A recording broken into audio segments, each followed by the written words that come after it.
13e chapitre. La Prakriti, le Purusha et la conscience.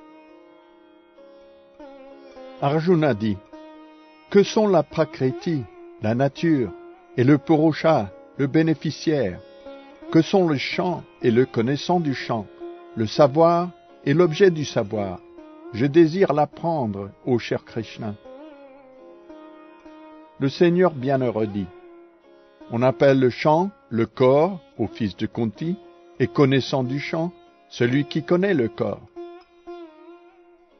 Comprends, ô descendant de Bharata, que dans tous les corps, le connaissant, je le suis aussi.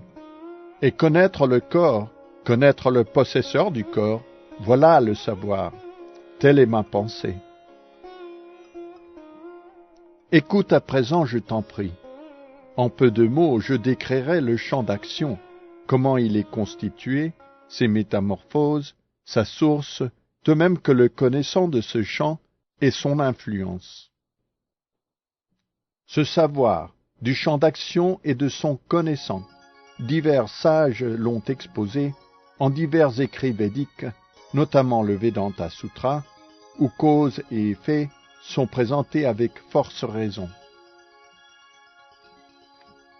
L'ensemble des 5 grands éléments, du faux ego, de l'intelligence, du non manifesté, des 10 organes des sens, du mental et des 5 objets des sens, puis désir et aversion, joie et peine, signes de la vie et conviction, tels sont en bref le champ d'action et ce qui résulte des interactions de ces éléments constituants. L'humilité, la modestie, la non-violence, la tolérance, la simplicité, l'acte d'approcher un maître spirituel authentique, la pureté, la constance et la maîtrise de soi, le renoncement aux objets du plaisir des sens, l'affranchissement du faux ego et la claire perception que naissance, maladie, vieillesse et mort sont maux à combattre, le détachement d'avec sa femme, ses enfants, son foyer et ce qui s'y rattache, l'égalité d'esprit en toute situation, agréable ou pénible, la dévotion pure et constante envers moi, la recherche des lieux solitaires et le détachement des masses, le fait de reconnaître l'importance de la réalisation spirituelle et la recherche philosophique de la vérité absolue, tel est, je le déclare, le savoir, et l'ignorance, tout ce qui va contre.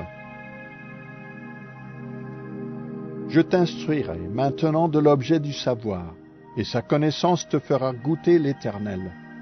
On l'appelle Brahman, le spirituel. Il est sans commencement et à moi subordonné. Il transcende le monde de la matière et avec lui les effets et les causes qui lui sont inhérents. Par tous ses mains et ses jambes, ses yeux et ses visages, et rien n'échappe à son ouïe. Ainsi, partout présente, l'âme suprême. Source originelle des sens de tous les êtres, l'âme suprême en est pourtant elle-même dépourvue.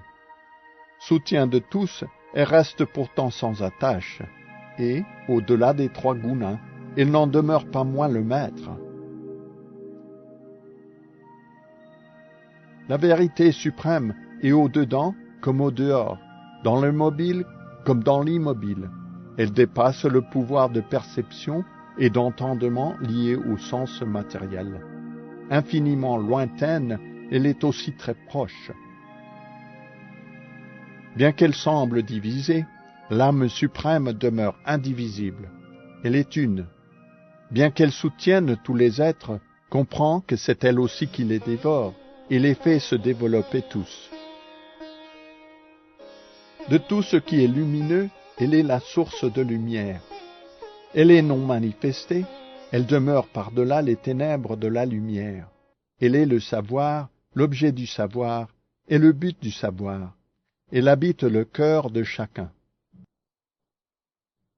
Ainsi, je t'ai en peu de mots décrit le champ d'action, le savoir et l'objet du savoir. Toute la profondeur de ces choses, à mes seuls dévots il est donné de la comprendre, et d'atteindre ainsi à ma nature. La nature matérielle, comme les êtres distincts, sache-le, n'ont pas de commencement. Leur mutation et les trois gunas n'ont d'autre origine que la nature matérielle. De la nature, on dit qu'elle est cause de tous les actes matériels et de leur suite. L'être distinct, pour lui, est cause des plaisirs et souffrances divers qu'il connaît en ce monde.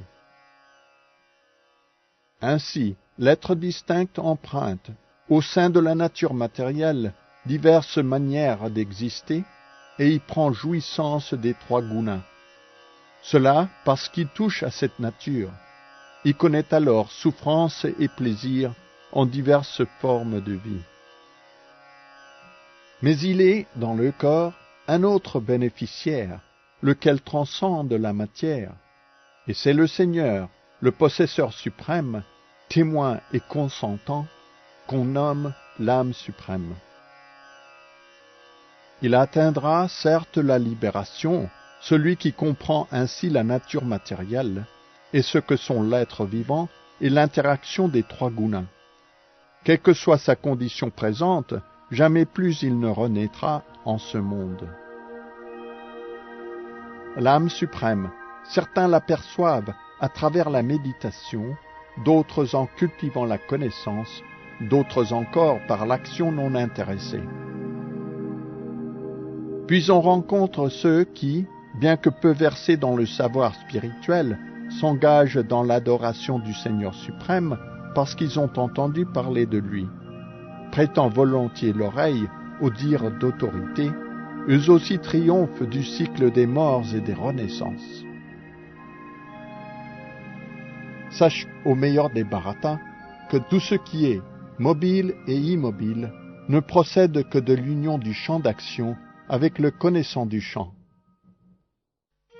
Celui qui voit que l'âme suprême, dans tous les corps, accompagne l'âme distincte et comprend que jamais ni l'une ni l'autre ne périssent, celui-là, en vérité, voit.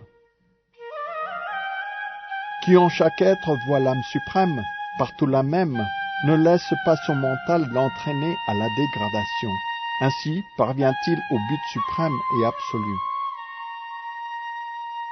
Celui qui peut voir que c'est le corps, né de la nature matérielle, qui accomplit toute action, que jamais l'âme intérieure n'agit, celui-là en vérité voit.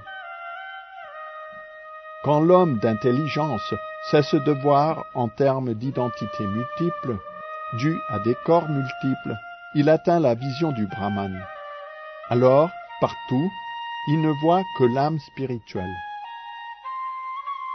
Ceux qui ont la vision d'éternité peuvent voir que l'âme est spirituelle, éternelle, au-delà des trois gunas, bien que sise dans le corps de matière ou ajuna, jamais l'âme n'agit ni n'est liée. Comme l'éther, qui partout répandu, ne saurait pourtant, lui de nature subtile, se mêler à rien, ainsi l'âme, de la substance du Brahman, bien que dans le corps, ne se mêle pas avec lui. Comme le soleil, à lui seul, illumine tout l'univers, ainsi, aux descendants de Bharata, l'âme spirituelle, à elle seule, éclaire de la conscience le corps tout entier. Celui qui, à la lumière de la connaissance, voit ainsi ce qui distingue le corps du possesseur du corps, et connaît également la voie par où l'on se libère de l'emprise de la nature matérielle, celui-là atteint le but suprême.